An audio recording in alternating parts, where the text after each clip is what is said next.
The morning sun spilled across the chrome edges of Maplewood Diner, a place where the smell of butter and syrup usually promised warmth and comfort. But on this particular day, the light couldn't erase the darkness that crept into the hearts of a few cruel boys. At a booth near the window sat a girl in a wheelchair, her plate of pancakes resting in front of her like a fragile shield against the world. Her name was Clara, and though her face carried the quiet strength of someone who had endured much, her trembling hands betrayed her unease. The boys at the next booth didn't just laugh at her. They crossed a line that should never be crossed. One of them slapped the plate from her lap, sending the food crashing to the tiled floor, and another pushed her wheelchair back with a mocking shove. The diner froze. The laughter of the bullies rang louder than the clatter of falling plates. Clara's eyes welled with tears. She tried so hard to hold back, but humiliation burned hotter than pain. If you believe that kindness should always conquer cruelty, that second chances matter, and that no one deserves to be treated this way, take a moment right now to like this video, comment, share it with others, and subscribe to Kindness Corner. Together, we can remind the world that compassion is stronger than hate. Clara's life had never been easy. She was born with a spinal condition that left her reliant on a wheelchair, but her parents always told her that her spirit was meant to soar, even if her legs could not. She clung to that belief, though the world often seemed determined to crush it. Every day, she faced quiet stares, whispered remarks, or the pitying smiles of strangers who couldn't imagine her life. But what she faced that morning in the diner went far beyond pity. It was cruelty sharp enough to wound the soul. As the boys jeered, others in the diner lowered their heads. Some shook their heads in disapproval but did nothing. The waitress, her hands full of coffee cups, froze in the aisle, fear etched on her face. Clara bent down awkwardly, trying to gather her pancakes with trembling hands, desperate not to make more of a scene. That's when another hand reached down, not rough, not mocking, but gentle. An older man, gray at the temples, quietly picked up the plate and set it back in front of her. "Don't mind them," he whispered, but his eyes darted nervously toward the gang of teenagers. The man's kindness was a small candle flickering in a room full of shadows, but Clara still felt exposed, broken in ways no one could see.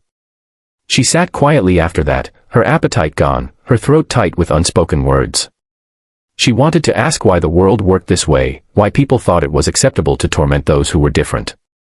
Her heart thudded in her chest with each burst of laughter from the bullies, who now bragged loudly about their bravery, oblivious to the cruelty of their actions. Clara closed her eyes and prayed for the hour to pass quickly, for the nightmare to end. An hour later, something unexpected happened, something that shifted the entire energy of the diner. It began as a low rumble, almost like thunder. Heads turned toward the wide glass windows as the sound grew louder, more distinct. Dozens of motorcycles rolled into the parking lot, their chrome glinting under the daylight.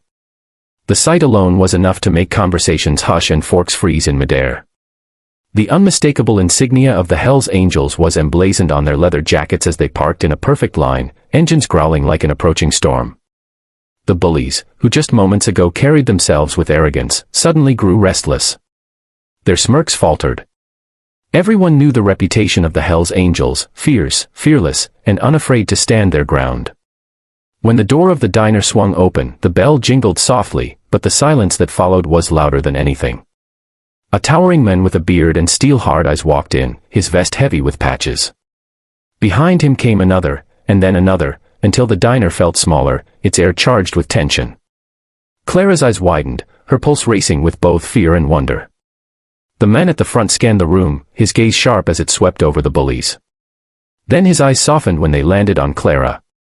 It was as though he understood everything without a single word being spoken. He stepped closer, his boots heavy on the tiled floor, and knelt beside her. For the first time since that morning, Clara didn't feel small. She felt seen.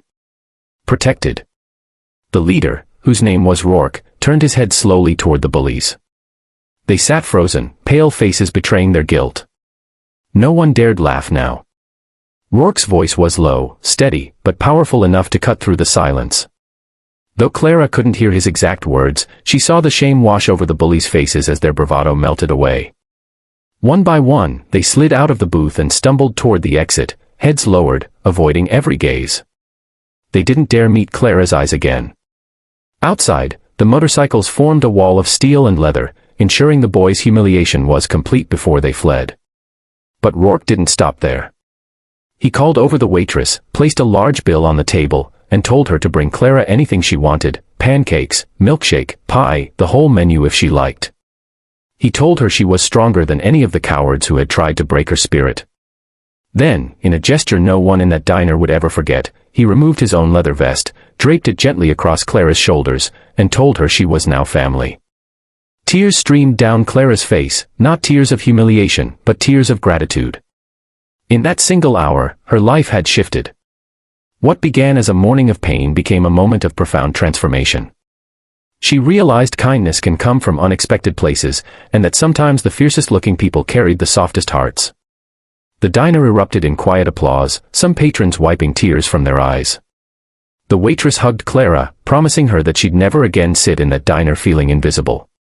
For the first time in a long time, Clara felt a surge of hope. She realized that though cruelty existed, so did courage, and sometimes strangers could step in to rewrite the ending of your story. If this story has touched your heart and reminded you that kindness can rise even in the most unlikely of places, please take a moment to like this video, share it with friends, subscribe to Kindness Corner, and leave a comment below. Your support helps us continue spreading stories that inspire and heal. Before we end, I have one special request. Comment below what you would have done if you were in that diner that day. Would you have stood up for Clara? Your words might inspire someone else to act with courage when the moment comes.